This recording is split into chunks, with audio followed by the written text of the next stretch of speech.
Assalamualaikum warahmatullahi wabarakatuh. Perkenalkan, nama saya Ahmad Fauzan, NPM 10120197. Di sini saya akan membuat video untuk memenuhi atau mengganti tugas UTS untuk mata kuliah akuntansi manajemen. Materi yang saya akan sampaikan biaya kualitas dan produktivitas. Pengertian kualitas. Menurut Joseph M. Juran, kesesuaian untuk penggunaan atau dengan kata lain atau suatu produk atau jasa hendaklah sesuai dengan apa yang dibutuhkan atau diharapkan oleh penggunanya. Sedangkan menurut Phillips B. Crosby, kesesuaian dengan persyaratan atau standar yang telah ditentukan. Dengan kata lain, suatu produk dianggap berkualitas jika spesifikasinya sesuai dengan standar kualitas yang telah ditentukan. Di sini ada definisi kualitas. Kualitas secara umum adalah relatif dari kebaikan. Secara operasional, kualitas diartikan dengan mengadopsi fokus pelanggan. Produk atau jasa yang berkualitas adalah yang memenuhi atau melebihi harapan pelanggan dan dapat digambarkan melalui atribut-atribut kualitas yang disebut kualitas, yang terdiri dari yang pertama ada kinerja atau performance, mengacu pada konsistensi dan seberapa baik fungsi-fungsi sebuah produk. Yang kedua, estetika, berhubungan dengan penampilan wujud produk, misalnya gaya dan keindahan, serta penampilan fasilitas, peralatan, pegawai, dan materi komunikasi yang berkaitan dengan jelas. Yang ketiga, ada kemudahan perawat dan perbaikan, berkaitan dengan tingkat kemudahan merawat dan memperbaiki produk. Keempat, fitur, karakteristik produk yang berbeda dari produk-produk sejenis yang fungsinya sama. Kelima, keandalan adalah profitabilitas produk atau jasa menjalankan fungsi seperti yang dimaksud dalam jangka waktu tertentu. Keenam, tahan lama, didefinisikan sebagai jangka waktu produk dapat berproduksi. Ketujuh, kualitas kesesuaian adalah ukuran mengenai apakah sebuah produk telah memenuhi spesifikasi atau tidak. Kedelapan, kecocokan pengguna adalah kecocokan dari sebuah produk menjalankan fungsi-fungsi sebagaimana yang diiklankan. Selanjutnya, biaya kualitas berhubungan dengan dua jenis aktivitas. Pertama, aktivitas pengendalian. Aktivitas yang akan dilakukan untuk mencegah atau mendeteksi kualitas buruk yang mungkin muncul dan terdiri dari aktivitas pencegahan dan aktivitas penilaian. Kedua, ada aktivitas kegagalan. Aktivitas yang dilakukan oleh orang pelanggannya dalam menangkapi kualitas buruk yang sudah terjadi dan terdiri dari aktivitas kegagalan internal ataupun eksternal. Selanjutnya, kelompok biaya kualitas. Biaya penilaian.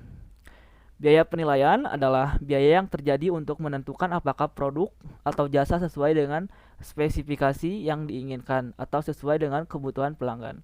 Contohnya, inspeksi dan pengujian bahan, inspeksi pengemasan, inspeksi dan pengujian peralatan. Yang kedua ada biaya pencegahan.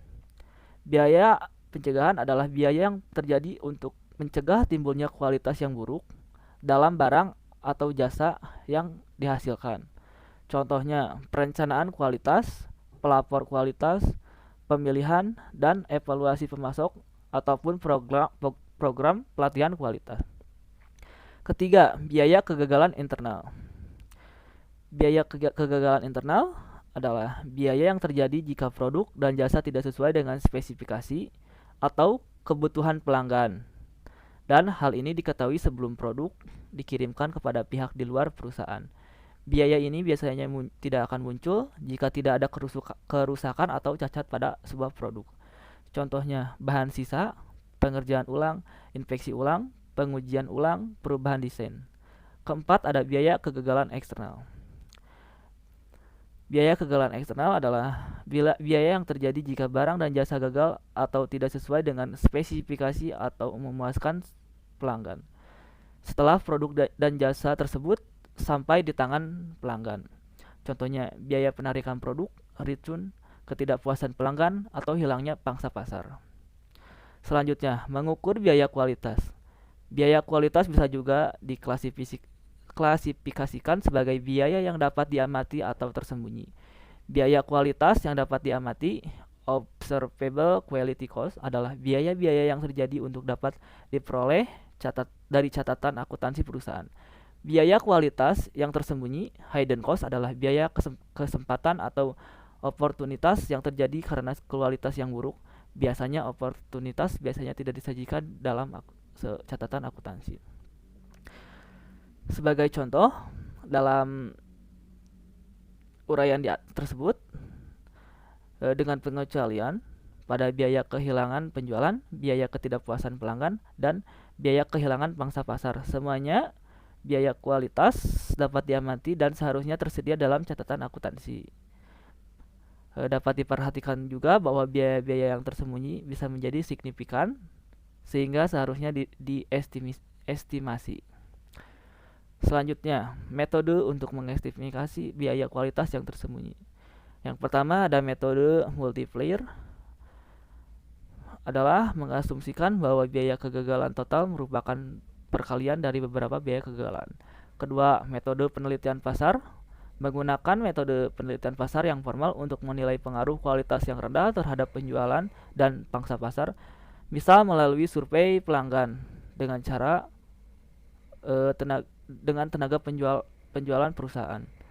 Ketiga, metode fungsi kerugian kualitas Taguchi, adalah mengasumsikan bahwa variasi dari suatu nilai target dalam suatu karakteristik kualitas dapat menyebabkan biaya kualitas tersembunyi. Selanjutnya, pelaporan informasi biaya kualitas. Yang pertama dapat dilakukan dengan menilai biaya kualitas aktual dalam periode yang bersangkutan. Kedua, informasi ini dapat dilihat dengan mudah melalui presentase biaya kualitas terhadap penjualan aktual. Selanjutnya, optimalisasi biaya kualitas, di mana manajer bertanggung jawab untuk menentukan tingkat biaya kualitas yang optimal dan menentukan proporsinya di masing-masing kelompok biaya kualitas. Penggunaan informasi biaya kualitas, penentuan harga strategik, di mana penggunaan informasi biaya kualitas dan pengimplementasian total quality management membantu meningkatkan kualitas produk, pengurangan harga, dan membantu kelangsungan lini produk dalam jangka panjang. Kedua, melakukan analisis produk baru, di mana mengidentifikasi dan menganalisa perilaku biaya kualitas secara terpisah. Kita dapat membuat keputusan yang tepat dengan pengurangan biaya kualitas, perencanaan laba, dan pengambilan keputusan penting lainnya. Selanjutnya, dua pandangan terkait dengan optimalisasi biaya kualitas. Yang pertama, tingkat kualitas dapat diterima berpendapat bahwa terdapat trade-off antara biaya pengendalian dan biaya kegagalan. Jika biaya pengendalian meningkat, maka biaya kegagalan berkurang dan perusahaan terus melanjutkan usahanya untuk mencegah ataupun mendeteksi unit yang tidak sesuai dengan spesifikasi. Yang kedua, tingkat kerusakan 0. Berpendapat bahwa unit yang rusak atau cacat harus diminimumkan sampai tidak ada lagi 0. Kerugian berasal dari produk yang tidak sesuai dengan target kualitas produksi. Semakin besar perbedaannya dengan target, maka akan semakin besar kerugiannya. Adanya ketidaksesuaian dengan target akan menimbulkan tingkat optimal bagi biaya kualitas adalah pada saat produk diproduksi sesuai dengan target kualitas. Selanjutnya, pengertian produktivitas. Hubungan antara keluaran yang dihasilkan dengan masukan yang dipakai pada waktu tertentu. Produktivitas berkaitan dengan memproduksi output secara efisien dan secara spesifik, mengacu pada hubungan antara output dan input yang digunakan untuk memproduksi output. Biasanya, kombinasi atau bauran dari input yang berbeda dapat digunakan untuk memproduksi suatu tingkat output tertentu. Efisiensi produktif total adalah suatu titik di mana dua kondisi terpenuhi. Selanjutnya, pengukuran produktivitas. Yang pertama, ada produktivitas parsial, di mana mengukur produktivitas untuk satu input pada satu periode. Rasio produktivitas sama dengan output dibagi input. Ada poin 1, ukuran produktivitas operasional, output, dan input diukur dalam kuantitas fisik. Yang kedua, ukuran produktivitas keuangan, output, dan input diukur dalam satuan uang. Yang kedua ada produktivitas total, di mana mengukur produktivitas semua input pada suatu periode. Yang pertama menggunakan profil input, profil measurement, seperti operasional, seperti bahan baku dan tenaga kerja yang disajikan secara terpisah dan dapat dibandingkan dari waktu ke waktu untuk menunjukkan perubahan produktivitas. Kedua, menggunakan produktivitas berkaitan dengan laba, profit linked productivity measurement, yaitu perubahan laba dari waktu ke waktu dipengaruhi oleh perubahan produktivitas. Yang selanjutnya, untuk menghubungkan perubahan produktivitas dengan perubahan laba. Pertama, hitung biaya input yang seharusnya digunakan jika tidak ada perubahan produktivitas. Yang kedua, bandingkan biaya tersebut dengan biaya input aktual. Yang ketiga, perbedaan biaya yang muncul merupakan perubahan laba sebagai akibat dari perubahan produktivitas. Selanjutnya ada hubungan kualitas dan produktivitas. Untuk meningkatkan kualitas akan meningkatkan produktivitas. Sedangkan peningkatan kualitas biasanya akan tercermin dalam ukuran produktivitas. Sekian video pemaparan materi yang saya sampaikan. Apabila ada kata-kata ataupun kalimat yang kurang, mohon dimaafkan.